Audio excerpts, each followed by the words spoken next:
আসসালামু আলাইকুম ওয়া রাহমাতুল্লাহ।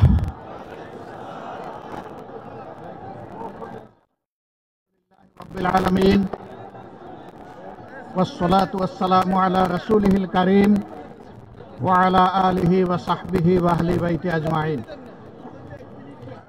বাংলাদেশ জামাত ইসলামী কুমিল্লা মহানগর শাখা কর্তৃক আয়োজিত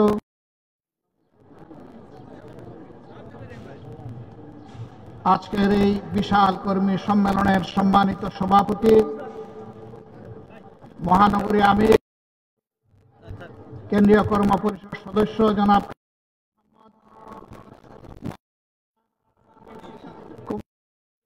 নেতা, বাংলাদেশ জামাত ইসলামী কেন্দ্রীয় নায়েবে আমির,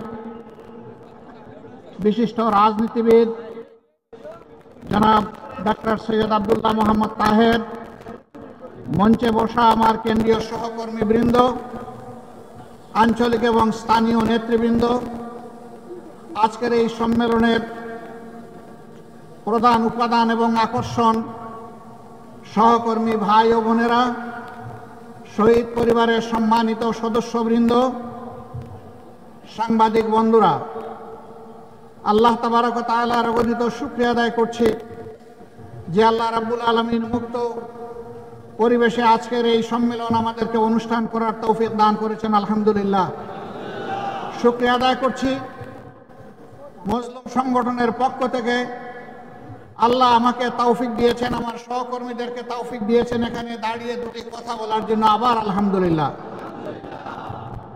আমরা গভীর ভালোবাসা, কৃতজ্ঞতা এবং সম্মান জ্ঞাপন করছি 2000 থেকে শুরু করে 2024 সালের 5ই আগস্ট পর্যন্ত ধারাবাহিকভাবে ফ্যাসিস্টদের হাতে জীবন দিয়ে যারা দুনিয়া থেকে বিদায় নিয়েছেন তাদের প্রতি, তাদের সাথে রাস্তায় নেমে সমান তালে লড়াই করে যারা পঙ্গুত্ব বরণ করেছেন তাদের প্রতি আমি গভীর সম্মান প্রদর্শন করছি। যারা জীবন দিয়ে দুনিয়া থেকে বিদায় নিয়েছেন আল্লাহ তাআলা তাদের শাহাদাতকে কবুল করুন। যারা পঙ্গু হয়েছেন রব্বুল আলামিন তাদেরকে সুস্থতার নিয়ামত দান করুন। সম্মানিত ভাই ও বোনেরা, আমরা যেমন দেশের ভিতরে থেকে স্বৈর শক্তির বিরুদ্ধে লড়াই করেছি একের পর এক ধারাবাহিকভাবে, ঠিক বিদেশে অবস্থান করে সারা বাংলাদেশের প্রবাসীরাও আমাদের সাথে সমান তালে লড়াই করেছেন। আজকে দেশের ভিতরে যারা লড়াই করেছেন তাদের জন্য প্রিয় সংগঠনের পক্ষ থেকে আমি এই লাল গোলাপটুকু উপহার দিচ্ছি। প্রবাসে থেকে যারা লড়াই করেছেন তাদের জন্য আরেকটি লাল গোলাপ উপহার দিচ্ছি। এই দুই গোলাপের সমন্বয়ে বাংলাদেশে আজ স্বাধীনতার স্বাদ পাচ্ছে। সুতরাং স্বাধীনতার সকল যোদ্ধাদেরকে আমার পক্ষ থেকে সেলিউট। দেশের ভিতরে যুদ্ধ করে আমরা অনেকেই জীবন দিয়েছেন, অনেকে বন্ধুত্ব বরণ করেছেন, অনেকে হাজার মামলা নিয়ে, শত মামলা গলায় নিয়ে দফায় দফায় জেলে গিয়েছেন। আদালতের আঙ্গিনা বিরোধী দলের কর্মীদের দখলে ছিল। মঈন ফখরুদ্দিনের 2 বছর, পরবর্তী স্বৈর শাসনের আরো 15.5 বছর। এই 17.5 বছর জাতির জন্য শ্বাসরুদ্ধকর একটা পরিবেশ ছিল। মানুষ শান্তিতে বসবাস করতে পারেনি। দেশপ্রেমিক জনগণকে, দেশপ্রেমিক বিভিন্ন বাহিনীকে এই সময় ধ্বংস করা হয়েছে। আমরা লক্ষ্য করেছি আওয়ামী লীগ ক্ষমতায় বসে 2009 সালের 10 জানুয়ারি ক্ষমতায় হাতে নিল। তারপরে আমরা দেখি 1 মাসের মাথায় তৎকালীন বিডিআরের সদর দপ্তর ঢাকার পিলখানায় 57 জন চৌকস দেশপ্রেমিক সেনা অফিসারকে তারা হত্যা করল, তাদের পরিবারের সদস্যদেরকে হত্যা করল। নির্মমভাবে হত্যা করার পর লাশগুলা ড্রেইনের মধ্যে ভাসাই দিল, কিছু গোপন করে ফেলল। রাতের আধারে হত্যাকাণ্ড নিভিয়ে খুনিদেরকে পিলখানা থেকে বের হয়ে যাওয়ার নিরাপদ রাস্তা তৈরি করে দিল। দুইটা তদন্ত কমিশন হলো, একটা করলো সেনাবাহিনী, আরেকটা করলো সরকার। সেই তদন্ত কমিশনের কিছুই জনগণকে জানতে দেওয়া হলো না, কারণ সরসায় যদি বুথ থাকে বুথ ছাড়াবে কে? সেদিনকার প্রধানমন্ত্রী বিডিআরের কতিপয় সদস্যকে এনে আদর করে তাদের সাথে বসলেন, তাদের সকল দাবি দাওয়া মেনে নিলেন। ওদিকে সেনাবাহিনীকে তাদের সহকর্মীদেরকে সাহায্য করার রাস্তা বন্ধ করে রাখলেন। বললেন দেখতে দেখতে সব শেষ হয়ে গেল। সেনাবাহিনীর রিপোর্টটি জাতির জানা দরকার ছিল, কারণ তাদের সহকর্মীদেরকে কারা হত্যা করেছে সবার চাইতে তাদের বেশি জানার কথা, কিন্তু তা জানতে দেওয়া হয়নি। আমরা সরকারের কাছে দাবি জানাই, পুরা ঘটনার আদ্যপান্ত সুষ্ঠু নিরপেক্ষ তদন্ত অবশ্যই করতে হবে, কারণ এই দুর্ঘটনার মধ্য দিয়ে আমাদের দেশপ্রেমিক সেনাবাহিনীর মনোবলকে ধ্বংস করা হয়েছে, বিডিআরকে খতম করা হয়েছে। আগে বিডিআর ছিল সীমান্তের অতন্ত্র প্রহরী, তাদের লগতে ছিল বাংলাদেশের রাইফেল, এখন তাদেরকে বানানো হয়েছে সীমান্তের চৌকিদার, তাদেরকে অপমানিত করা হয়েছে। এরপরেই তারা পরের বছরে আঘাত দিয়েছে আরেক দেশপ্রেমের বাস্তব নমুনা। তিলে তিলে বাংলাদেশে যারা অন্যায়ের সাথে কখনো আপোষ করেনি, দেশের স্বার্থ নিয়ে কারোর সাথে মাথা নত করেনি, সেই বাংলাদেশ জামাতে ইসলামের উপর ষড়যন্ত্র করে জামাতে ইসলামের নেতৃবৃন্দকে হত্যা করা হয়েছে। প্রিয় সম্মানিত বন্ধুগণ, যারা দেশপ্রেমের পক্ষে দাঁড়িয়েছেন, দেশবাসীর স্বার্থের পক্ষে দাঁড়িয়েছেন, এই সরকার তাদের উপরে আঘাত দিয়েছে। সবচেয়ে বেশি আঘাত দিয়েছে আলেম উলামার উপর, এমনকি আঘাত দিয়েছে বিবেকী সাংবাদিকদের উপর। এরা হত্যা করতে কাউকেই ছাড়ে নাই, হত্যার মিশন নিয়ে তারা নেমেছিল, আর তাদের ক্ষমতার শেষ দিন পর্যন্ত জনগণকে তারা হত্যা করেছে। এই 24-এর গণহত্যার এরা নায়ক নায়িকা। জাতি এদের বিচার চায়, এদের প্রত্যেকের বিচার চায়, প্রত্যেকটি ঘটনার বিচার চায়। এ বিচার অবশ্যই করতে হবে। তবে এবারকার এই পরিবর্তনের সাথে সাথে আমরা বলেছিলাম যে আমরা ব্যক্তিগতভাবে দলগতভাবে কারো উপর প্রতিশোধ নেব না, আইন হাতে তুলে নেব না। প্রতিশোধ নেওয়ার মানে হচ্ছে আইন হাতে তুলে নেওয়া। আমরা আইন হাতে তুলে নেব না, কিন্তু প্রত্যেকটি ঘটনার আমরা বিচার চাই। এ বিচার যদি না হয়, তাহলে বিচারহীনতাই সন্ত্রাসীদেরকে আরো সন্ত্রাস করার শক্তি যোগাবে। আমরা কি বাংলাদেশে আবার সন্ত্রাস দেখতে চাই? যদি সন্ত্রাস দেখতে না চাই, তাহলে অবশ্যই বিচার হতে হবে। দেশে আহত, নিহত, অক্ষত যারাই লড়াই করেছেন, সবাইকে যেমন আমরা সালাম জানাই, ঠিক বিদেশের মাটিতে সেখানে আন্দোলন সংগ্রাম করা আরো চ্যালেঞ্জিং। আমাদের লোকেরা প্রবাসে সেখানে আন্দোলন করতে গিয়ে জেলে গিয়েছে, তাদের বিরুদ্ধে মামলা দিয়ে তাদেরকে শাস্তি দেওয়া হয়েছে। এখনো বিদেশের বিভিন্ন জেলে বাংলাদেশের সেই আন্দোলনকারী জনতা রয়ে গেছে। আমরা সরকারের কাছে দাবি জানাই, অবিলম্বে তাদের মুক্তির ব্যবস্থা করে সম্মানের সাথে হয় তাদের কর্মস্থলে সেখানে ফিরিয়ে দিন, অথবা বাংলাদেশে সম্মানের সাথে ফিরিয়ে আনুন। এই যুদ্ধে দেশের সমস্ত মিডিয়া তারা চাইলেও সত্যের পক্ষে শক্ত করে দাঁড়াতে পারেনি। দুই একটা মিডিয়া যারা দাঁড়ানোর দুঃসাহস দেখিয়েছে, তাদেরকে ঠান্ডা করা হয়েছে, দমন করা হয়েছে, তাদের উপর নির্যাতন চালানো হয়েছে। কিন্তু বিদেশ থেকে আমাদের মিডিয়া যোদ্ধারা সমান তালে তারা যুদ্ধ করে গেছে। আমি তাদের সকলকে সম্মান জানাই। আপনাদের কুমিল্লার একজন সন্তান, তিনি সেই যুদ্ধ করা শুরু করেছিলেন 15.5 বছর আগে, এখনো তিনি যুদ্ধ অব্যাহত রেখেছেন। তাকে হয়তো আপনারা অনেকে জানেন, অনেকে জানেন না। এই কুমিল্লার দক্ষিণ সদরেই তার বাড়ি। সাইফুর রহমান সাগর, যিনি ফেস দ্য পিপুলের পরিচালক, এখনো দেখবেন ভারতীয় আগ্রাসনের বিরুদ্ধে তার মিডিয়াই সবচেয়ে বেশি সোচ্চার, এবং তিনি উলঙ্গ করে দিচ্ছেন আসলে কারা সাম্প্রদায়িক। তিনি প্রমাণ করে দিচ্ছেন বাংলাদেশ সাম্প্রদায়িকতার দেশ নয়, বাংলাদেশ ভালোবাসার দেশ, বাংলাদেশ বিভিন্ন গোলাপের সমন্বয়ের দেশ। এই দেশে সকল ধর্মের বর্ণের সমস্ত মানুষ আমরা মিলেমিশে আছি, কারণ বাংলাদেশ আমাদের সবার। আমরা এবার বলেছি, সোচ্চারভাবে বলেছি, আমরা বাংলাদেশে কোনো মেজরিটি মাইনরিটি মানি না। বাংলাদেশে যারাই জন্মগ্রহণ করেছে তারা সকলেই বাংলাদেশের গর্বিত নাগরিক। এই মাইনরিটি শব্দ বলে বলে অন্যান্য ধর্মের ভাই বোনদেরকে ব্যবহার করে একটি গোষ্ঠী মূলত দেশের বাইরে থেকেই তাদের স্বার্থ হাসিল করতে চায়। এখন আমাদের এই ভাই ভারতীয় হলুদ মিডিয়া যখন বাংলাদেশের বিরুদ্ধে নিকৃষ্ট যুদ্ধ শুরু করেছে, মিথ্যা তথ্য ছড়াচ্ছে, তখন জগন্নাথ হল থেকে আমাদের হিন্দু ছেলেমেয়েরা বের হয়ে তার প্রতিবাদ করেছে। কারণ তারা প্রমাণ করেছে এদেশ আমাদের সবার। তোমরা যা বলো তা অসত্য, তা মিথ্যা। তোমরা আমাদেরকে ব্যবহার করে তোমাদের মতলব হাসিল করতে চাও, সেই সুযোগ আমরা তোমাদেরকে দেব না। কেন ভারত এটা করে আমাদের সাথে? আমরা তাদের কি ক্ষতিটা করেছি? ভারতের কোনো আভ্যন্তরীণ ব্যাপারে আমরা হস্তক্ষেপ করেছি? ভারত বলে আমাদের দেশে সাম্প্রদায়িক সহিষ্ণুতার অভাব, সম্প্রীতির অভাব।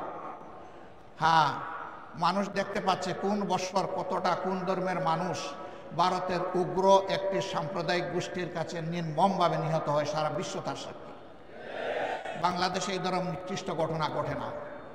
সর্বশেষ একটা চরমপন্থী সংগঠনের হাতে নির্মমভাবে চট্টগ্রামের আদালতে একজন আইনজীবীকে খুন করা হয়েছে। তারা চেয়েছিল এই খুনের মাধ্যমে একটা খুনের হুলি খেলতে। বাংলাদেশের মানুষ তাদের মুখে চুনকালি লেপে দিয়েছে। বাংলাদেশের মানুষ ধৈর্যের পরিচয়ে, সহিষ্ণুতার পরিচয় দিয়ে বলেছে এ খুনের সাথে যারা জড়িত তাদের বিচার হবে, কিন্তু তাই বলে নির্বিচারে আমরা সবার গায়ে হাত তুলতে চাই না। ভারত কি এমন একটা উদাহরণ দেখাতে পারবে? তাদের দেশের বুকে আছে। আপনারা দেখেছেন গতকাল বিভিন্ন ধর্মের যারা সম্মানিত ব্যক্তিবর্গ তাদেরকে নিয়ে প্রধান উপদেষ্টা একসাথে এক কাতারে দাঁড়িয়ে আওয়াজ তুলেছেন, এদেশ আমাদের সবার, আমরা এখানে কোনো সাম্প্রদায়িক বিভাজন চাই না। আমরা ধন্যবাদ জানাই আমাদের প্রধান উপদেষ্টাকে তার এই মহৎ উদ্যোগ নেওয়ার জন্য। উদ্যোগ নিয়েছেন, উদ্যোগ নিয়ে থেমে গেলে হবে না, এই যাত্রা আমাদের অব্যাহত রাখতে হবে। এর আগের দিন তিনি সমস্ত রাজনৈতিক, দেশপ্রেমিক, ফ্যাসিবাদ বিরোধী, সাম্রাজ্যবাদ বিরোধী জাতীয় রাজনৈতিক নেতৃবৃন্দকে নিয়ে তিনি এক কাতারে দাঁড়িয়েছেন। সবাই আমরা একই আওয়াজ তুলেছি, আমরা কোনো আগ্রাসন সহ্য করব না। বাংলাদেশের 1 ইঞ্চি জমি আমরা কাউকে ছেড়ে দেব না। আমাদের জীবন দিব, তবুও বাংলাদেশের আধা ইঞ্চি জমি আমরা ছেড়ে দেব না। এটি আমাদের কমিটমেন্ট। সম্মানিত ভাই বোনেরা, এই দেশ তাহলে আগামীতে কি হবে? এই দেশকে কে গড়বে? এই দেশ গড়তে হলে কিছু ছাদাবাজ মুক্ত হাত দরকার, কিছু চরিত্রবান দুর্নীতিমুক্ত মানুষ দরকার, কিছু বিচক্ষণ মানুষ দরকার। এই বিচারটা করবে কে? আমাদের হাইকোর্ট না জজ কোর্ট না সুপ্রিম কোর্ট? এই বিচার করবে জনতার আদালত। জনগণ কোনো কারণ নেই। আমরা জনগণের উপর আলহামদুলিল্লাহ পূর্ণ আস্থা রাখি। জনগণ বিচার করবে অতীত কার কেমন ছিল, বর্তমান কার কেমন, আর ভবিষ্যৎ কার কেমন হতে পারে। অতীত, বর্তমান এবং ভবিষ্যৎ বিবেচনায় জনগণ সিদ্ধান্ত নেবে। আমরা সেই সিদ্ধান্তের অপেক্ষায়। তাহলে সিদ্ধান্তটা আসবে কিভাবে? অবশ্যই নির্বাচনের মধ্য দিয়ে। সেই নির্বাচন হতে হবে সুষ্ঠু, অবাধ এবং গ্রহণযোগ্য। এখানে কোনো পেশি শক্তি অথবা টাকার খেলা চলবে না। এই রাস্তা বন্ধ করতে হবে। এই রাস্তা যদি বন্ধ করতে হয় তাইলে কতগুলো প্রয়োজনীয় সংস্কারও আনতে হবে। সেই সংস্কারে সরকার অনুরোধ করব, সংস্কারে গতি বাড়ান। সংস্কারে গতি বাড়িয়ে মৌলিক সংস্কারগুলো করে একটা সুষ্ঠু নির্বাচন জাতিকে উপহার দেন। আপনারা যেন ইতিহাসে স্মরণীয় হয়ে থাকতে পারেন। আপনাদের নিজস্ব কোনো এজেন্ডা থাকবে না। এজেন্ডা, জাতীয় এজেন্ডা একটাই, যে একটা সুন্দর সুষ্ঠু নির্বাচন আপনারা উপহার দেবেন। তার জন্য যত সংস্কার প্রয়োজন তাই আপনারা করুন। আমরা আপনাদেরকে চাপ দিচ্ছি না। আবার অনুরোধ করব, আপনারা মূল্যবান সময়টাকে নষ্ট করে দীর্ঘায়িত করবেন না। আপনারা যৌক্তিক সময়ের ভিতরে এই নির্বাচন জাতিকে উপহার দিন। জাতি গত 3টা টার্ম তাদের নিজস্ব ভোটের অধিকার প্রয়োগ করতে পারেনি। বিশেষ করে জাতির 42 ভাগ ভোটার যারা যুবক, তারা একটা ভোটও দিতে পারেনি। আমরা আমাদের যুবকদের হাত ধরে, যুবকদের বুক ছিটিয়ে যুদ্ধ করা এবং রক্তের বিনিময়ে এই স্বাধীন পরিবেশটুকু পেয়েছি। আমরা চাই আগামীতে তারা শুধু ভোট দিবে না, তারা জাতিকে নেতৃত্বও দিবে ইনশাআল্লাহ। আমরা একটা যুব সমৃদ্ধ বাংলাদেশ গঠন করতে চাই। আমরা আমাদের যুবকদের হাতকে বেকারের হাত হিসাবে দেখতে চাই না, আমরা আমাদের যুবকদের হাতকে উন্নয়নের হাত হিসাবে দেখতে চাই, কর্মীর হাত হিসাবে দেখতে চাই, দেশপ্রেমিকের হাত হিসাবে দেখতে চাই, জনতার পাশে দাঁড়ানো হিমালয় পর্বতের মতো শক্তি হিসাবে দেখতে চাই। প্রিয় সংগ্রামী কুমিল্লাবাসী, আপনাদের প্রিয় নেতা বলেছেন দুইটা যৌক্তিক কথা। একটা এয়ারপোর্ট, সেই ব্রিটিশ আমল থেকে এখানে তখন বিশ্বযুদ্ধের জন্য ঘাঁটি গাড়া হয়েছে। এইরকম ঘাঁটি যারা সবগুলোই কিন্তু এয়ারপোর্ট হয়ে গেছে দুটো ছাড়া, একটা কুমিল্লা আর একটা শমশাননগর। শমশাননগর অতটা জরুরি নয় আর একটা এয়ারপোর্ট করা, কারণ সিলেট একটা এয়ারপোর্ট আছে, কিন্তু কুমিল্লা তো অনেকগুলা জেলার কেন্দ্রস্থল। এটা খুবই যৌক্তিক দাবি, এই দাবি আমরা শতভাগ সমর্থন করি। প্রধান উপদেষ্টার নেতৃত্বে বর্তমান সরকারকে অনুরোধ করবো আপনারা মনোযোগ দিন। বিভাগ, আপনারা বিভাগ পাইলেন না, আপনাদের কপালের দোষ। আপনাদের জেলার নাম কুমিল্লা।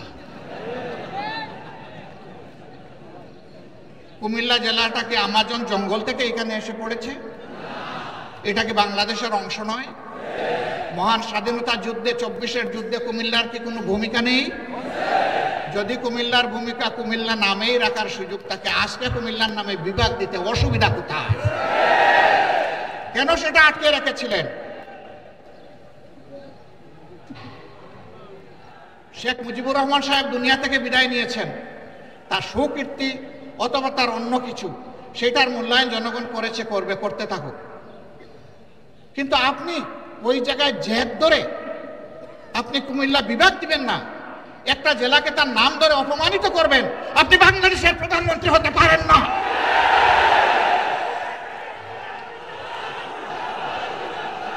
বাংলাদেশের যিনি প্রধানমন্ত্রী হবেন, তাকে বাংলাদেশের প্রতি ইঞ্চি জমিকে সম্মান করতে হবে।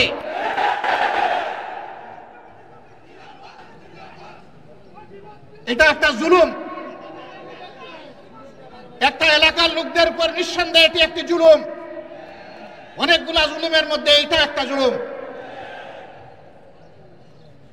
আমরা বর্তমান সরকারকে অনুরোধ করব, তার তো সব কিছুই রেডি আছে, আপনারা মেহেরবানি করে তাদের এই হক পাওনাটা কুমিল্লাবাসীকে দিয়ে দেন।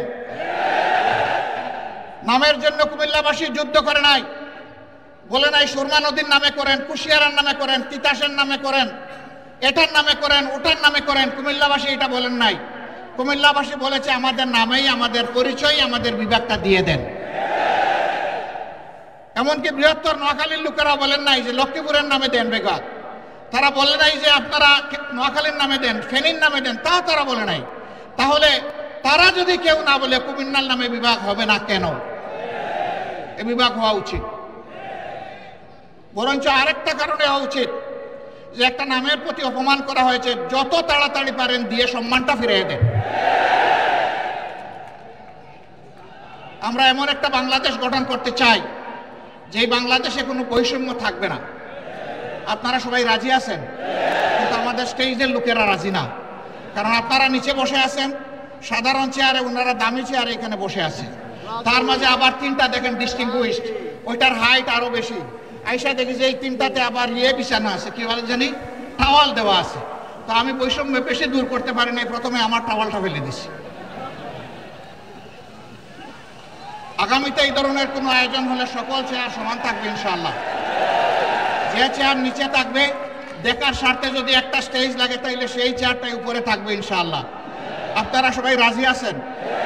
আপনারা তো রাজি থাকবেন। ওনারা রাজি কিনা? ওনারাও রাজি আছে, আলহামদুলিল্লাহ। তাইলে আমরা উভয় পক্ষ রাজি যে আমরা সকল ক্ষেত্রে বৈষম্যহীন চলবো ইনশাআল্লাহ। তবে এটা ঠিক যে যার যার রুচি মতো চলবো।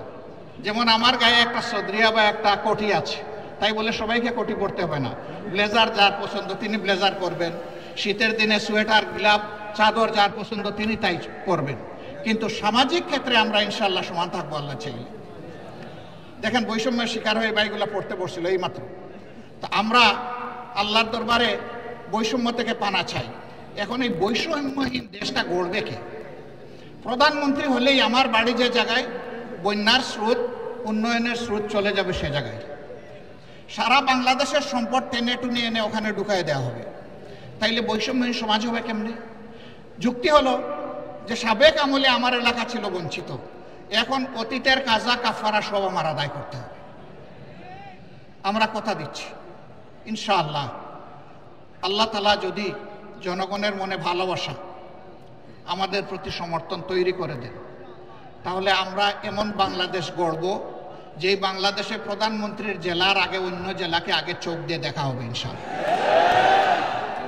তবে প্রধানমন্ত্রীর জেলাও বঞ্চিত হবে না, তারাও তাদের ন্যায্য অংশ পাবে ইনশাআল্লাহ। কারণ প্রধানমন্ত্রী হওয়ার কারণে ওই জেলাকেও বঞ্চিত করার কোনো অধিকার নাই।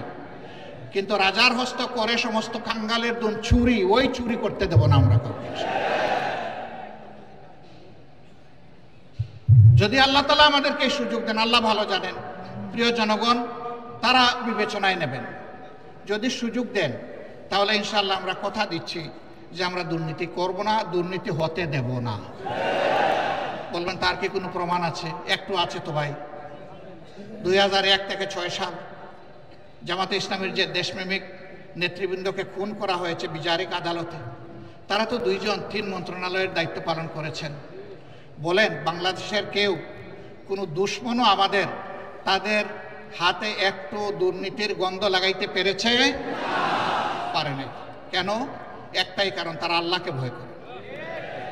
আমরা আশা করব যাদের হাতে আগামীতে দায়িত্ব আসে তারা যেন আল্লাহকে ভয় করে চলে। যদি আল্লাহকে ভয় করে চলে তাহলে আল্লাহর ভয় আর দুর্নীতি দুইটা পাশাপাশি চলতে পারে না। দুর্নীতি তখন দুর্নীতির মৃত্যু হবে এবং সুনীতির জয় হবে ইনশাআল্লাহ। আমাদের শিক্ষা ব্যবস্থাকে একটা কুড়া শিক্ষা ব্যবস্থা বানানো হয়েছে। মাস্টার্স, তারপরে গ্র্যাজুয়েশন, ওইদিকে কামিল, আলেম, ফাজেল, এই সমস্ত ডিগ্রি নিয়ে লোকেরা দুয়ারে দুয়ারে ঘুরে একটা ন্যায্য চাকরি পাওয়ার আশায়। 2টা কারণে পায় না। একটা কারণ হলো মামু এবং খালার ঠেলায় আর বাসে না। আরেকটা কারণ হলো সে যে সার্টিফিকেটটা নিয়ে এসেছে এইটা তার সার্টিফিকেটের সাথে তার কোয়ালিটি প্রমাণ হয় না। কেন হয় না? 2টি কারণে হয় না। প্রথম শিক্ষা ব্যবস্থা হচ্ছে নৈতিকতাবিহীন শিক্ষা ব্যবস্থা, বুকবাদী শিক্ষা ব্যবস্থা। এই বুকবাদী শিক্ষা ব্যবস্থা তাকে শিখিয়েছে বড় পণ্ডিত হয়ে সূক্ষ্মভাবে কিভাবে রাষ্ট্রের ধন চুরি করতে হবে। 2 নম্বর কারণ হলো চুরিটাও তো ভালো করে শিখবে, বুতা কাশি নিয়ে বের হয়ে গেছে, মানে ওখান থেকে জাগতিক শিক্ষাটাও ভালো নিতে পারে না। এই 2 জায়গাকেই প্রপারলি দেলে সাজানো হবে যাতে বাংলাদেশের শিক্ষা দুনিয়ার জন্য অনুসরণীয় হয়। এখন আমাদের দেশ থেকে দুনিয়ার বিভিন্ন দেশের লোক যাওয়ার জন্য পাগল হয়ে যায় শিক্ষার জন্য, উচ্চতর শিক্ষার জন্য, কিন্তু আমাদের দেশে লোক আসতে চায় না। কেন চায় না? এই দুর্বল শিক্ষা কেউ নিতে চায় না, এই জন্যই আসতে চায় না। এমন একটা শিক্ষার মডেল তৈরি করতে হবে যে দুনিয়ার মানুষেরাও যেন এখানে শিক্ষা নিতে আসে। এটা ছিল তো, এক আমলে তো ছিল, দুনিয়ার মানুষ তো এখানে আসতো, জাপাইয়া পড়তো, এমনি এমনি তো আসে নাই। এই দেশের এই অঞ্চলের কোয়ালিটি ছিল, এই জন্যই তো এসেছে। আমার সম্মানিত ভাইরা, আমরা এমন বাংলাদেশ গড়ব যে বাংলাদেশে মসজিদ পাহারার দরকার হবে না, মন্দির, মঠ, চার্চ, প্যাগোডা কোনোটাই পাহারার দরকার পড়বে না। সকল ধর্মের মানুষ তার ধর্ম, তার কর্ম সে তার মতো করে চলবে, সেখানে কেউ হস্তক্ষেপ করার দুঃসাহস দেখাবে না। তবে এটা ঠিক, ধর্মের নামে কেউ অন্যের ধর্মের ব্যাপারে হিংসা এবং বাড়াবাড়িও করবে না। মাঝে মাঝে উস্কাইয়া দেওয়া হয় মানুষের অনুভূতিকে। এরা দুষ্ট, যারা এটা উস্কাইয়া দেয় এরা সুস্থ মস্তিষ্কের মানুষ না, এদের ভিন্ন এজেন্ডা আছে, এগুলো আমরা করতে দেব না। প্রিয় ভাইরা, এখানে আপনারা অনেকে ফ্ল্যাগ নাড়বেন, নেড়েছেন, হয়তো আবার নাড়বেন। 2টা ফ্ল্যাগ ছাড়া কোনো ফ্ল্যাগ এখানে উঠবে না। একটি বাংলাদেশের ফ্ল্যাগ আর একটা বাংলাদেশ জামাতে ইসলামের লোগো সম্বলিত ফ্ল্যাগ। এর বাইরে মেহরবানি করে কোনো ফ্ল্যাগ এখানে উড়াবেন না। কারো হাতে থাকলে এটা নিচে রেখে দেবেন। আমার সম্মানিত সহকর্মীবৃন্দ, এই যে বৈষম্যহীন দুর্নীতিমুক্ত একটা বাংলাদেশ গড়ার আমরা স্বপ্ন দেখি, যুব সমৃদ্ধ একটা সমাজ গড়ার স্বপ্ন দেখি, এই সমাজটা গড়বে কে? এই সমাজটা আপনাদেরকেই গড়ার দায়িত্ব নিতে হবে। আপনারা বলেছেন যারা যে এক আল্লাহ, আমরা এক আল্লাহর পর ভরসা করে সামনে এগোতে চাই। রাসূল করিম সাল্লাল্লাহু আলাইহি সাল্লামের দেখানো দুনিয়ার সবচেয়ে শ্রেষ্ঠ আদর্শ অনুসরণ করতে চাই। আমাদের নিজের জীবনে আগে এটা প্রতিষ্ঠিত করতে হবে। প্রতিষ্ঠা করার পথে অনেক সমালোচনা শুনবেন, অনেক বাধা আসবে। জামাতে ইসলামীকে বলা হবে এটা প্রতিক্রিয়াশীল শক্তি। জামাতে ইসলামী প্রতিক্রিয়াশীল হলে 15.5 বছর জামাতে ইসলামীর উপর যে অত্যাচার, যে নির্মম নির্যাতন, যে জুলুম হয়েছে, দল হিসাবে চিন্তা করুন তো এই ক্ষতিটা আর কার হয়েছে? 1-2 করে শীর্ষস্থানীয় 11 জন নেতাকে হত্যা করা হয়েছে। তাদের রক্তে ভেজা আজকের এই বাংলাদেশ। তাদের সহকর্মীদেরকে হত্যা করা হয়েছে, তাদের রক্ত ভেজা এই বাংলাদেশ। আমাদের প্রত্যেকটা অফিসকে সিলগালা তালাবদ্ধ করে রাখা হয়েছে, একটা মুহূর্তের জন্য আমাদেরকে ঢুকতে দেওয়া হয়নি। এটা অন্য কারোর জন্য হয়। আমাদের নিবন্ধন সংগঠনের কেড়ে নেওয়া হয়েছে, এটা কারো হয়নি। শেষ মুহূর্তে দিশাহারা হয়ে আমাদেরকে নিষিদ্ধ ঘোষণা করা হয়েছে, এইটাও কারো হয়নি। হ্যাঁ, হয়েছে অন্য সকল দলের, সরকারের প্রতিপক্ষ আলিম উলামা সহ বিভিন্ন দল সহ মানুষ খুন করা হয়েছে, গুম করা হয়েছে, তা আমাদেরও করা হয়েছে। কিন্তু এই 4 জিনিস আর কারো করা হয়। কেন এত জ্বালা আমাদের উপর? ওই যে প্রথমেই বলেছি, বাংলাদেশ জামাতে ইসলামী পরীক্ষিত দেশপ্রেমিক শক্তি। বাংলাদেশের স্বাধীনতা সার্বভৌমত্বের ব্যাপারে কারো সাথে আপোষ করেনি, কারো সাথে আপোষ করছে না, এবং ইনশাআল্লাহ কারো সাথে আপোষ করবে না। এই কারণেই জামাতে ইসলামের এই উপরে আক্রোশ ছিল। সম্মানিত ভাই ও বোনেরা, বলা হয় এরা যদি ক্ষমতায় যায় তাহলে মহিলাদেরকে ঘরের বাইরে আসতে দেবে না। একজন সাংবাদিক মহিলা আমাকে প্রশ্ন করেছেন, আপনারা ক্ষমতায় গেলে দেশটা কি আফগানিস্তান হবে না পাকিস্তান হবে? আমি বললাম ইনশাআল্লাহ বাংলাদেশ হবে, ভালো বাংলাদেশ হবে। এটা আফগানিস্তানও হবে না, পাকিস্তানও হবে না। আপনি এর দ্বারা কি বলছেন? তিনি বললেন, আপনারা ক্ষমতায় গেলে মহিলাদেরকে পেশাগত দায়িত্ব পালনে দেখতে চাইবেন না, সবাইকে আপনারা বুরকা পরার কথা বলবেন। আমি বললাম, মহিলারা তাদের যোগ্যতার প্রমাণ দিবেন, পেশাগত দক্ষতার প্রমাণ দিবেন। 2টা ভালো জিনিস সাথে পাবেন, একটা হচ্ছে মর্যাদা, আর একটা হচ্ছে নিরাপত্তা। এখন সমাজে সেই মর্যাদাও দেওয়া হয় না, নিরাপত্তা তো নাই। তখন সব জিনিসের সাথে এই 2টাও নিশ্চিত করা হবে। কেন তারা পারবেন না? রাসূল করিম সাল্লাল্লাহু আলাইহি ওয়াসাল্লাম যুদ্ধের ময়দানে মহিলাদেরকে সুযোগ দিয়েছেন যুদ্ধ করার। আমরা কে মহিলাদেরকে ঘরের মধ্যে তালাবদ্ধ করে রাখার? আর মহিলারা ঘর থেকে বের হবে না? তার সামাজিক দায়িত্ব নাই, তার পেশাগত দায়িত্ব নাই? উম্মাহাতুল মুসলিমিন, উম্মতের উস্তাদের কাজ করেছেন, তারা কেন শিক্ষকতার কাজ করতে পারবে না? রাষ্ট্রের গুরুত্বপূর্ণ বিষয়ে তাদেরকে পরামর্শে সামিল করেছেন, তারা কেন রাষ্ট্রের সিদ্ধান্তে সামিল থাকবেন না? ইনশাআল্লাহ মর্যাদার সাথে, নিরাপত্তার সাথে তারা সেদিন এই নতুন বাংলাদেশের একজন নাগরিক হয়ে তারা গর্ববোধ করবেন যে আমি এমনই একটা বাংলাদেশের নাগরিক, ইনশাআল্লাহ। সম্মানিত কুমিল্লাবাসী, যদিও এখানে আমাদের দলীয় সহকর্মীরাই আছেন, হয়তো বাইরে কিছু শুভাকাঙ্ক্ষী আমাদের কথা শুনতে পাচ্ছেন, কিন্তু আমি ধরে নিচ্ছি আপনারা কুমিল্লাবাসীর প্রতিনিধি। এই জন্য আমি আপনাদেরকে এইভাবেই অ্যাড্রেস করছি। আজকের এই আওয়াজ আমাদের সহকর্মী বোনেরাও শুনতে পাচ্ছেন। অনুরূপ আরেকটি প্যান্ডেলে তাদের আয়োজন করা হয়েছে। আমরা স্মরণ করিয়ে দিতে চাই, সৃষ্টির সূচনা হয়েছে একজন পুরুষ এবং একজন মহিলাতে। এবং আল্লাহর সৃষ্টিতে শুধু মানুষ নয়, প্রত্যেকটি প্রাণীর জুড়া আল্লাহ পয়দা করেছে, প্রত্যেকটি উদ্ভিদের জুড়া আল্লাহ পয়দা করেছে। আমি দায়িত্ব নিয়ে সায়েন্সের একজন ছাত্র হিসেবে বলছি, প্রত্যেকটি উদ্ভিদের জুড়া আছে। আল্লাহ বেজুড় কোনো কিছুই পয়দা করেন। তা আল্লাহ তাআলা এই জুড়া কেন পয়দা করেছেন? এই জুড়া মিলেই তার সৃষ্টিকে আল্লাহ তাআলা সৌন্দর্য দান করেছেন, পূর্ণতা দান করেছেন। অতএব সেই পূর্ণতা নিয়েই বাংলাদেশ ইনশাআল্লাহ আগামীর গৌরবের বাংলাদেশ হবে ইনশাআল্লাহ। আমার সম্মানিত ভাইয়েরা, আমরা জাতীয় ঐক্য চাই, কোনো বিভেদ চাই না, বৈষম্য চাই না। কিন্তু অন্যায় যদি আমার দলও করে, আমি তার বিরুদ্ধে প্রতিবাদ করবই, আমি চুপ থাকব না। অন্যায় যে করবে আমাকে আওয়াজ দিতেই হবে। অন্যায় করলে আওয়াজ না দিলে অন্যায়কে উৎসাহিত করা হবে।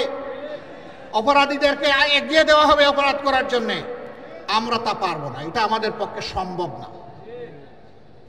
যিনি অপরাধ করবেন অবশ্যই আওয়াজ দেব। আলহামদুলিল্লাহ, এই পরিবর্তনের সাথে সাথে এই মজলুম দলটি বলেছিল আমরা অসহিষ্ণু নই, আমরা সহিষ্ণু, আমরা ভালোবাসার বাংলাদেশ গড়তে চাই। আমরা আমাদের সহকর্মীদেরকে, শুভাকাঙ্ক্ষীদেরকে বলেছিলাম আপনারা মেহেরবানি করে শান্ত থাকুন, ধৈর্য ধরুন এবং দেশ গঠনে অংশগ্রহণ করুন। বাংলাদেশের 56,000 বর্গমাইলের কোথাও 1 ইঞ্চি জায়গার উপর জামাতে ইসলামের কর্মী সমর্থকরা মানুষের কাছে চাঁদা চেয়েছে অথবা জুলুম করেছে 5 তারিখের পরে এটা কেউ বলতে পারবে না। যদি কোনো জায়গায় তার ব্যতিক্রম হয় মেহেরবানি করে আমাদেরকে জানিয়ে সাহায্য করবেন।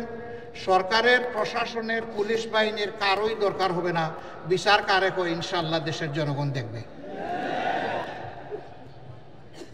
আমরা ভোগের জন্য রাজনীতি করি না, পদের জন্য রাজনীতি করি না, মানুষের মালিক বনে যাওয়ার রাজনীতি করি না।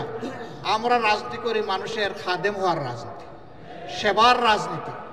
এই জন্য এত নির্যাতিত, এত জুলুমে নিষ্পেষিত একটা দল আপনারা দেখেছেন, যেখানেই প্রাকৃতিক বিপর্যয় হয়েছে, খরা, বন্যা, দুর্যোগ, অ্যাক্সিডেন্ট, জামাতে ইসলামী সবার আগে গিয়ে বলেছে লাব্বায়েক, আমরা হাজির।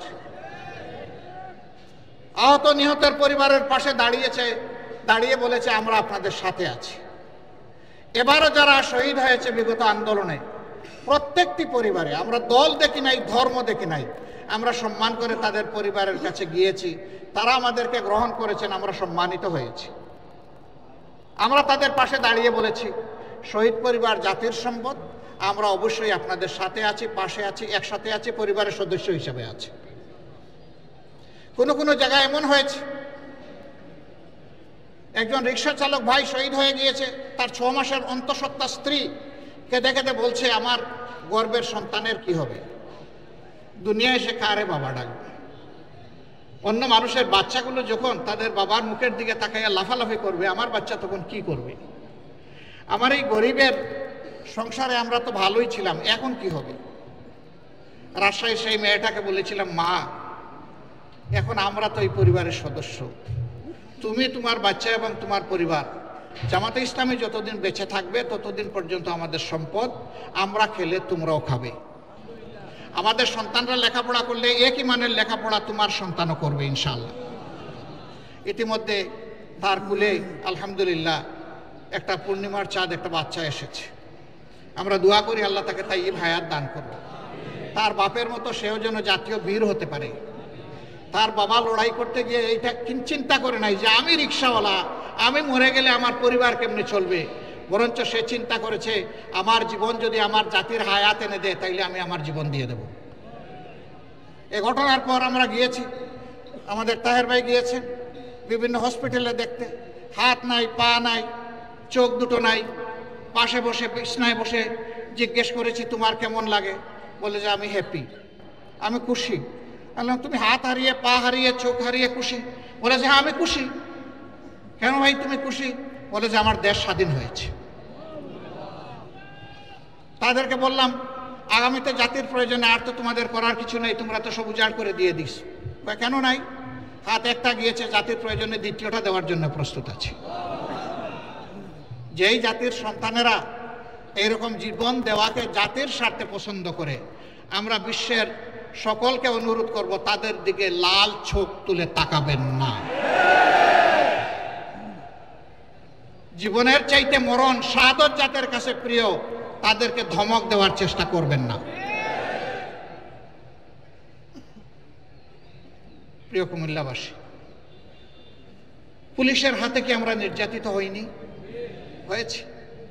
কিন্তু এবারকার এই পরিবর্তনের পরে অনেক পুলিশ বিভিন্ন কারণে তারা কর্মস্থলে যেতে ইতস্তত করছিলেন। আমরা বলেছি অতীতের কারো যদি কোনো অপরাধ থাকে সেইটা আদালত আছে, বিচার আছে, সংশ্লিষ্ট কর্তৃপক্ষ মানুষ আছে, তারা দেখ। কিন্তু এখন দেশ চলতে হবে, আপনারা আসেন, আপনাদের দায়িত্ব পালন করেন, আমরা আপনাদেরকে সহযোগিতা করব। আপনারা কি সেই সহযোগিতা করেছিলেন? করেছেন। আমরা কারো অন্যায়ের মানে ওই রকম ক্ষমা করে দিচ্ছি না, কিন্তু দেশ তো চলতে হবে। দেশ চলতে গিয়ে আমরা তাদেরকে সহযোগিতা করেছি, আমরা তো কই প্রতিশোধ নেইনি। অনেকে বলে যে রাজপথে অতীতে পুলিশের সাথে আপনাদের সমস্যা হয়েছে, হবে তো। পুলিশ যদি অন্যায়ভাবে শান্তিপূর্ণ মিছিলে এসে আমাকে আঘাত করে, তাইলে এই আঘাত ফিরায় দেওয়ার দায়িত্ব আমার আছে। পুলিশ কেন আমার শান্তিপূর্ণ মিছিলে আঘাত করতে আসবে? তারাই তো এই কাজটা ঠিক করেন নাই। আমরা আশা করব আগামীর বাংলাদেশ এই পুলিশেরও বাংলাদেশ, এটা সেনাবাহিনীরও বাংলাদেশ, এটা নাগরিকদের বাংলাদেশ, এটা আমাদের সংবাদকর্মীদের বাংলাদেশ, এটা জাতি পেশা সকলের বাংলাদেশ। এই বাংলাদেশে যেন সবাই সবাইকে আমরা সম্মান করে চলতে পারি। আজকেও পুলিশের কর্মকর্তাদের সাথে আমার মোলাকাত হয়েছে। আমি বলেছি আপনারা এসেছেন, খুশি হয়েছে। বার্তা আমাদের পরিষ্কার, আমরা কারো কোনো আনুকূল্য চাই না, তবে আমরা কোনো ডিপ্রাইভ হতে আর চাই না। আমরা ফেভারিজমও চাই না, আমরা ডিসফেভারিজমও চাই না। আপনারা ন্যায় করে থাকেন, আমাদের সম্পূর্ণ সমর্থন এবং সহযোগিতা আপনারা পাবেন। কিন্তু অন্যায় করলে সেই আমরাই কিন্তু সবার আগে আবার প্রতিবাদ করব। এটি আমাদের ধর্ম। অন্যায় আর জামাতে ইসলামী একসাথে চলতে পারে না। এর মানে আমি এটা বলছি না যে আমাদের কোনো ভুল হয় না, আমরা কোনো অন্যায় করি না, না তা আমি বলবো না। আমরা মানুষ, আমাদের ভুল অবশ্যই হয়। সেই ভুল আপনি ধরিয়ে দেন, আমরা কথা দিচ্ছি এটা সংশোধন করবো ইনশাআল্লাহ। আমি যদি অপরাধ করি আমাকে বিচারের কাঠগড়ায় দাঁড় করান, আমি কথা দিচ্ছি সেই বিচারকে আমি সম্মান দেখাবো ইনশাআল্লাহ। কিন্তু আমি অপরাধ করি নাই, জোর করে আমাকে অপরাধী বানাবেন, তা জামাতে ইসলামী অতীতেও মানে নাই, আগামীতেও মানবে না। বহু চেষ্টা করা হয়েছে নেতৃবৃন্দকে মাথা নত করানোর। নেতৃবৃন্দ বলেছেন যে আলহামদুলিল্লাহ আমরা গোলাপের বাগানে প্রবেশ করতে যাচ্ছি, মাথা নত করার কোনো প্রশ্নই উঠে না। ফাঁসির রশি আমাদের কাছে অত্যন্ত প্রিয়, যদি সেই রশি আমাকে আল্লাহর জান্নাতে নিয়ে যায়। সেই রশি যদি ন্যায়ের পক্ষে হয়, অসত্যের বিরুদ্ধে হয়, জাতির কল্যাণে হয়, দেশপ্রেমের জন্য হয়, রশি 100 নয় 100টা মাথা পেতে নিতে রাজি আছে।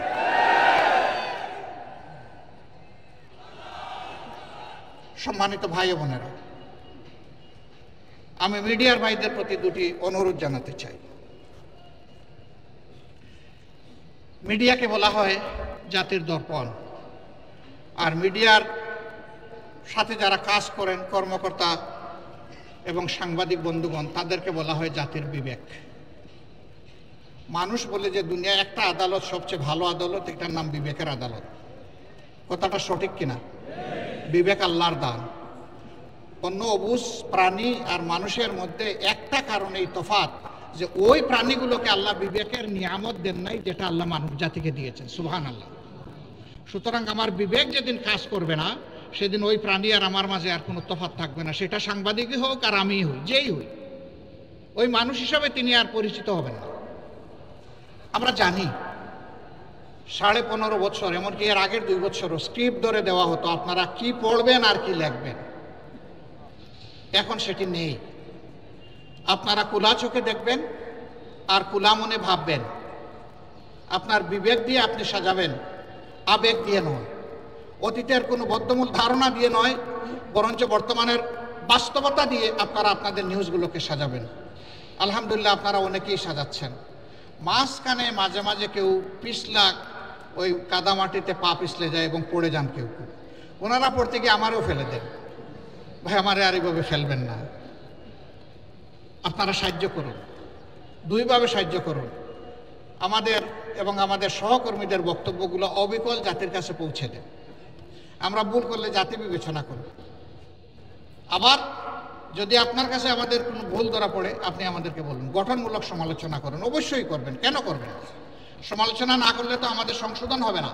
একটা হচ্ছে মর্যাদা, আর একটা হচ্ছে নিরাপত্তা। এখন সমাজে সেই মর্যাদাও দেওয়া হয় না, নিরাপত্তা তো নাই। তখন সব জিনিসের সাথে এই দুইটাও নিশ্চিত করা হবে। কেন তারা পারবেন না? রাসূল করিম সাল্লাল্লাহু আলাইহি ওয়াসাল্লাম যুদ্ধের ময়দানে মহিলাদেরকে সুযোগ দিয়েছেন যুদ্ধ করার। আমরা কে মহিলাদেরকে ঘরের মধ্যে তালাবদ্ধ করে রাখার? আর মহিলারা ঘর থেকে বের হবে না? তার সামাজিক দায়িত্ব নাই, তার পেশাগত দায়িত্ব নাই? উম্মাহাতুল মুসলিমিন, উম্মতের উস্তাদের কাজ করেছেন, তারা কেন শিক্ষকতার কাজ করতে পারবে না? রাষ্ট্রের গুরুত্বপূর্ণ বিষয়ে তাদেরকে পরামর্শে সামিল করেছেন, তারা কেন রাষ্ট্রের সিদ্ধান্তে সামিল থাকবেন না? ইনশাআল্লাহ মর্যাদার সাথে, নিরাপত্তার সাথে তারা সেদিন এই নতুন বাংলাদেশের একজন নাগরিক হয়ে তারা গর্ববোধ করবেন যে আমি এমনই একটা বাংলাদেশের নাগরিক। ইনশাআল্লাহ সম্মানিত কুমিল্লাবাসী, যদিও এখানে আমাদের দলীয় সহকর্মীরাই আছেন, হয়তো বাইরে কিছু শুভাকাঙ্ক্ষী আমাদের কথা শুনতে পাচ্ছেন, কিন্তু আমি ধরে নিচ্ছি আপনারা কুমিল্লাবাসীর প্রতিনিধি। এই জন্য আমি আপনাদেরকে এইভাবেই অ্যাড্রেস করছি। আজকের এই আওয়াজ আমাদের সহকর্মী বোনেরাও শুনতে পাচ্ছেন। অনুরূপ আরেকটি প্যান্ডেলে তাদের আয়োজন করা হয়েছে। আমরা স্মরণ করিয়ে দিতে চাই, সৃষ্টির সূচনা হয়েছে একজন পুরুষ এবং একজন মহিলাতে, এবং আল্লাহর সৃষ্টিতে শুধু মানুষ নয়, প্রত্যেকটি প্রাণীর জুড়া আল্লাহ পয়দা করেছে, প্রত্যেকটি উদ্ভিদের জুড়া আল্লাহ পয়দা করেছে। আমি দায়িত্ব নিয়ে সায়েন্সের একজন ছাত্র হিসেবে বলছি, প্রত্যেকটি উদ্ভিদের জুড়া আছে। আল্লাহ বেজুড় কোনো কিছুই পয়দা করেন। তা আল্লাহ তাআলা এই জুড়া কেন পয়দা করেছেন? এই জুড়া মিলেই তার সৃষ্টিকে আল্লাহ তাআলা সৌন্দর্য দান করেছেন, পূর্ণতা দান করেছেন। অতএব সেই পূর্ণতা নিয়েই বাংলাদেশ ইনশাআল্লাহ আগামীর গৌরবের বাংলাদেশ হবে ইনশাআল্লাহ। আমার সম্মানিত ভাইয়েরা, আমরা জাতীয় ঐক্য চাই, কোনো বিভেদ চাই না, বৈষম্য চাই না, কিন্তু অন্যায় যদি আমার দলও করে আমি তার বিরুদ্ধে প্রতিবাদ করবই, আমি চুপ থাকব না। অন্যায় যে করবে আমাকে আওয়াজ দিতেই হবে। অন্যায় করলে আওয়াজ না দিলে অন্যায়কে উৎসাহিত করা হবে, অপরাধীদেরকে এগিয়ে দেওয়া হবে অপরাধ করার জন্যে। আমরা তা পারবো না, এটা আমাদের পক্ষে সম্ভব না। যিনি অপরাধ করবেন অবশ্যই আওয়াজ দেব। আলহামদুলিল্লাহ, এই পরিবর্তনের সাথে সাথে এই মজলুম দলটি বলেছিল আমরা অসহিষ্ণু নই, আমরা সহিষ্ণু, আমরা ভালোবাসার বাংলাদেশ গড়তে চাই। আমরা আমাদের সহকর্মীদেরকে, শুভাকাঙ্ক্ষীদেরকে বলেছিলাম আপনারা মেহেরবানি করে শান্ত থাকুন, ধৈর্য ধরুন এবং দেশ গঠনে অংশগ্রহণ করুন। বাংলাদেশের ৫৬,০০০ বর্গমাইলের কোথাও ১ ইঞ্চি জায়গার উপর জামাতে ইসলামের কর্মী সমর্থকরা মানুষের কাছে চাঁদা চেয়েছে অথবা জুলুম করেছে ৫ তারিখের পরে, এটা কেউ বলতে পারবে না। যদি কোনো জায়গায় তার ব্যতিক্রম হয়, মেহেরবানি করে আমাদেরকে জানিয়ে সাহায্য করবেন। সরকারের, প্রশাসনের, পুলিশ বাহিনীর কারোই দরকার হবে না, বিচার কারে করে ইনশাআল্লাহ দেশের জনগণ দেখবে।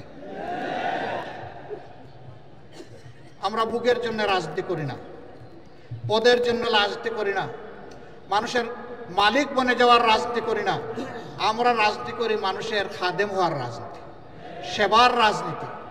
এই জন্য এত নির্যাতিত, এত জুলুমে নিষ্পেষিত একটা দল আপনারা দেখেছেন, যেখানেই প্রাকৃতিক বিপর্যয় হয়েছে, খরা, বন্যা, দুর্যোগ, অ্যাক্সিডেন্ট, জামাতে ইসলামী সবার আগে গিয়ে বলেছে লাব্বায়েক, আমরা হাজির। আহত নিহতের পরিবারের পাশে দাঁড়িয়ে বলেছে আমরা আপনাদের সাথে আছি। এবারও যারা শহীদ হয়েছে বিগত আন্দোলনে, প্রত্যেকটি পরিবারে, আমরা দল দেখি নাই, ধর্ম দেখি নাই, আমরা সম্মান করে তাদের পরিবারের কাছে গিয়েছি, তারা আমাদেরকে গ্রহণ করেছেন, আমরা সম্মানিত হয়েছি। আমরা তাদের পাশে দাঁড়িয়ে বলেছি শহীদ পরিবার জাতির সম্পদ, আমরা অবশ্যই আপনাদের সাথে আছি, পাশে আছি, একসাথে আছি, পরিবারের সদস্য হিসেবে আছি। কোনো জায়গায় এমন হয়েছে একজন রিক্সা চালক ভাই শহীদ হয়ে গিয়েছে, তার ৬ মাসের অন্তঃসত্ত্বা স্ত্রী কেঁদে কেঁদে বলছে আমার গর্ভের সন্তানের কি হবে, দুনিয়ায় সে কারে বাবা ডাকবে। অন্য মানুষের বাচ্চাগুলো যখন তাদের বাবার মুখের দিকে তাকাইয়া লাফালাফি করবে, আমার বাচ্চা তখন কি করবে? আমার এই গরিবের সংসারে আমরা তো ভালোই ছিলাম, এখন কি হবে? রাজশাহী সেই মেয়েটাকে বলেছিলাম, মা এখন আমরা তো এই পরিবারের সদস্য, তুমি, তোমার বাচ্চা এবং তোমার পরিবার, জামাতে ইসলামী যতদিন বেঁচে থাকবে ততদিন পর্যন্ত আমাদের সম্পদ, আমরা খেলে তোমরাও খাবে। আমাদের সন্তানরা লেখাপড়া করলে একই মানের লেখাপড়া তোমার সন্তানও করবে ইনশাআল্লাহ। ইতিমধ্যে তার কুলে আলহামদুলিল্লাহ একটা পূর্ণিমার চাঁদ, একটা বাচ্চা এসেছে। আমরা দোয়া করি আল্লাহ তাকে তাইয়্যিব হায়াত দান করবে। তার বাপের মতো সেও যেন জাতীয় বীর হতে পারে। তার বাবা লড়াই করতে গিয়ে এইটা চিন্তা করে নাই যে আমি রিক্সাওয়ালা, আমি মরে গেলে আমার পরিবার কেমনে চলবে, বরঞ্চ সে চিন্তা করেছে আমার জীবন যদি আমার জাতির হায়াত এনে দেয় তাইলে আমি আমার জীবন দিয়ে দেব। এ ঘটনার পর আমরা গিয়েছি, আমাদের তাহের ভাই গিয়েছেন বিভিন্ন হসপিটালে দেখতে, হাত নাই, পা নাই, চোখ দুটো নাই, পাশে বসে বিছনায় বসে জিজ্ঞেস করেছি তোমার কেমন লাগে, বলে যে আমি হ্যাপি, আমি খুশি। বললাম তুমি হাত হারিয়ে, পা হারিয়ে, চোখ হারিয়ে খুশি? বলে যে হ্যাঁ আমি খুশি। কেন ভাই তুমি খুশি? বলে যে আমার দেশ স্বাধীন হয়েছে। তাদেরকে বললাম আগামীতে জাতির প্রয়োজনে আর তো তোমাদের করার কিছু নেই, তোমরা তো সব উজাড় করে দিয়ে দিস। কেন নাই? হাত একটা গিয়েছে, জাতির প্রয়োজনে দ্বিতীয়টা দেওয়ার জন্য প্রস্তুত আছে। যেই জাতির সন্তানেরা এইরকম জীবন দেওয়াকে জাতির স্বার্থে পছন্দ করে, আমরা বিশ্বের সকলকে অনুরোধ করব তাদের দিকে লাল চোখ তুলে তাকাবেন না। জীবনের চাইতে মরণ শাহাদত জাতের কাছে প্রিয়, তাদেরকে ধমক দেওয়ার চেষ্টা করবেন না। প্রিয় কুমিল্লাবাসী, পুলিশের হাতে কি আমরা নির্যাতিত হইনি? হয়েছে। কিন্তু এবারকার এই পরিবর্তনের পরে অনেক পুলিশ বিভিন্ন কারণে তারা কর্মস্থলে যেতে ইতস্তত করছিলেন। আমরা বলেছি অতীতের কারো যদি কোনো অপরাধ থাকে সেইটা আদালত আছে, বিচার আছে, সংশ্লিষ্ট কর্তৃপক্ষ মানুষ আছে, তারা দেখ। কিন্তু এখন দেশ চলতে হবে, আপনারা আসেন, আপনাদের দায়িত্ব পালন করেন, আমরা আপনাদেরকে সহযোগিতা করব। আপনারা কি সেই সহযোগিতা করেছিলেন? করেছেন। আমরা কারো অন্যায়ের ওই রকম ক্ষমা করে দিচ্ছি না, কিন্তু দেশ তো চলতে হবে। দেশ চলতে গিয়ে আমরা তাদেরকে সহযোগিতা করেছি, আমরা তো কই প্রতিশোধ নেইনি। অনেকে বলে যে রাজপথে অতীতে পুলিশের সাথে আপনাদের সমস্যা হয়েছে, হবে তো। পুলিশ যদি অন্যায়ভাবে শান্তিপূর্ণ মিছিলে এসে আমাকে আঘাত করে, তাইলে এই আঘাত ফিরায় দেওয়ার দায়িত্ব আমার আছে। পুলিশ কেন আমার শান্তিপূর্ণ মিছিলে আঘাত করতে আসবে? তারাই তো এই কাজটা ঠিক করেন নাই। আমরা আশা করব আগামীর বাংলাদেশ এই পুলিশেরও বাংলাদেশ, এটা সেনাবাহিনীরও বাংলাদেশ, এটা নাগরিকদের বাংলাদেশ, এটা আমাদের সংবাদকর্মীদের বাংলাদেশ, এটা জাতি পেশা সকলের বাংলাদেশ। এই বাংলাদেশে যেন সবাই সবাইকে আমরা সম্মান করে চলতে পারি।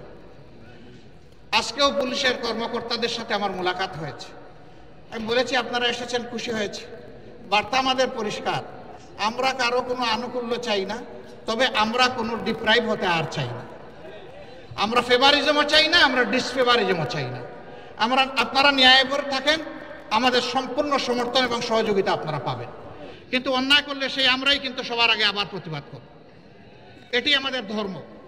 অন্যায় আর জামাতে ইসলামী একসাথে চলতে পারে না। এর মানে আমি এটা বলছি না যে আমাদের কোনো ভুল হয় না, আমরা কোনো অন্যায় করি না, না তা আমি বলবো না। আমরা মানুষ, আমাদের ভুল অবশ্যই হয়। সেই ভুল আপনি ধরিয়ে দেন, আমরা কথা দিচ্ছি এটা সংশোধন করবো ইনশাআল্লাহ। আমি যদি অপরাধ করি আমাকে বিচারের কাঠগড়ায় দাঁড় করান, আমি কথা দিচ্ছি সেই বিচারকে আমি সম্মান দেখাবো ইনশাআল্লাহ। কিন্তু আমি অপরাধ করি নাই, জোর করে আমাকে অপরাধী বানাবেন, তা জামাতে ইসলামী অতীতেও মানে নাই, আগামীতেও মানবে না। বহু চেষ্টা করা হয়েছে নেতৃবৃন্দকে মাথা নত করানোর। নেতৃবৃন্দ বলেছেন যে আলহামদুলিল্লাহ আমরা গোলাপের বাগানে প্রবেশ করতে যাচ্ছি, মাথা নত করার কোনো প্রশ্নই উঠে না। ফাঁসির রশি আমাদের কাছে অত্যন্ত প্রিয়, যদি সেই রশি আমাকে আল্লাহর জান্নাতে নিয়ে যায়।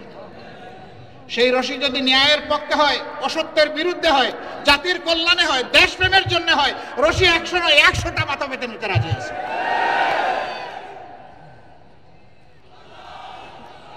সম্মানিত ভাই ও বোনেরা, আমি মিডিয়ার ভাইদের প্রতি দুটি অনুরোধ জানাতে চাই।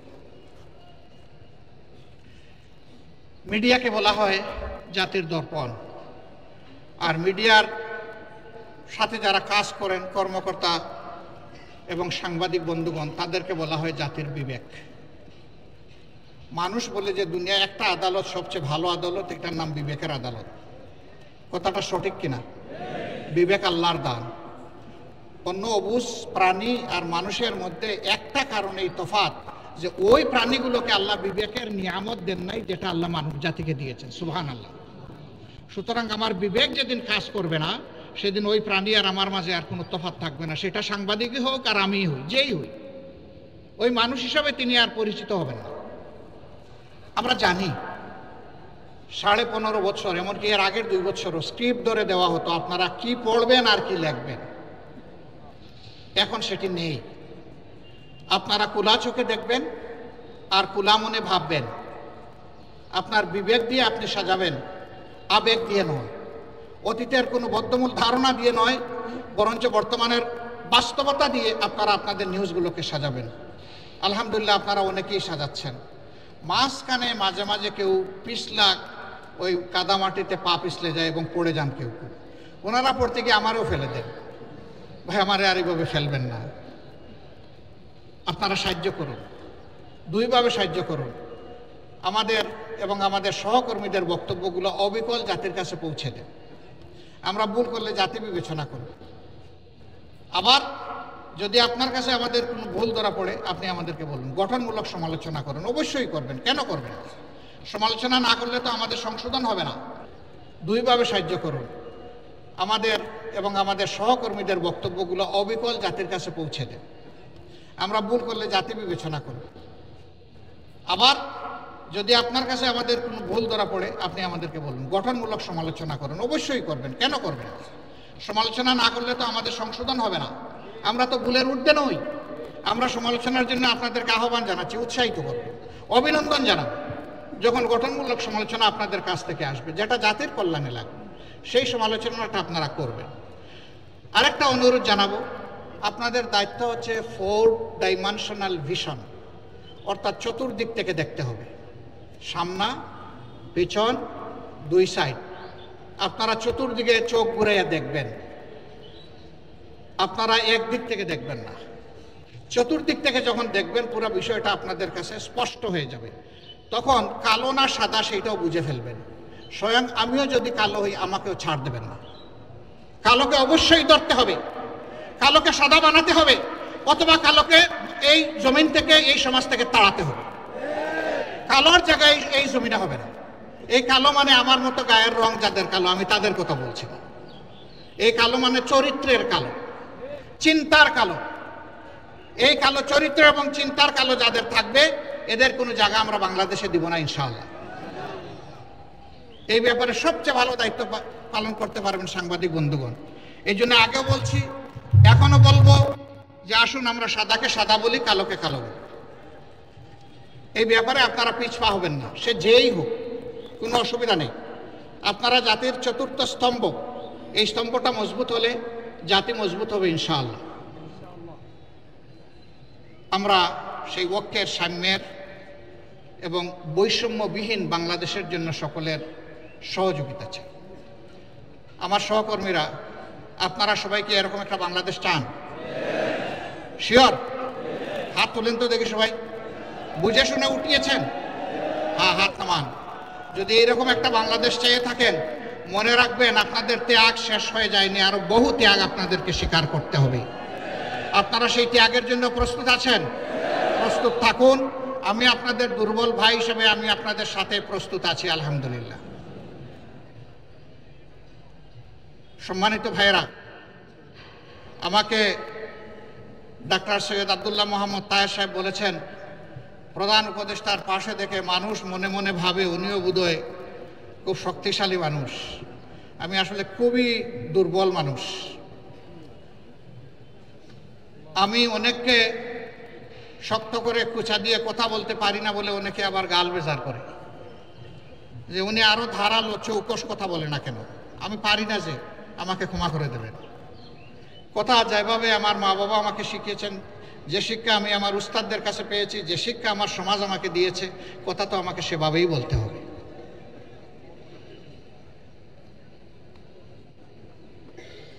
আমি আসলে সেই অর্থের কোনো মানুষ নই। তবে একটা কথা আপনাদেরকে বলতে পারি, উনি আরেকটা কথা বলেছেন, আমি মনে করছি আমার ব্যাপারে বেশি হয়ে গেছে। তিনি বলেছেন 24-এর এই যুদ্ধের আমি সেনাপতি ছিলাম। না, আমি সেনাপতিদের পাশে পানির গ্লাস নিয়ে দাঁড়িয়েছিলাম যে আমি তোমাদেরকে পানি পান করাতে এসেছি। হ্যাঁ, এটা বলতে পারি।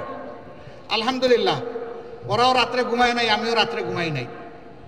ওই ফাঁকে ফাঁকে 1 ঘন্টা 8 ঘন্টা করে ট্রিপ মেরেছি ঘুমের, কারণ ওই সময় ঘুমাবার সময় ছিল না, ওই সময় জেগে থাকার সময় ছিল। ওই সময় ঘুমাইলে সর্বনাশ হয়ে যায়।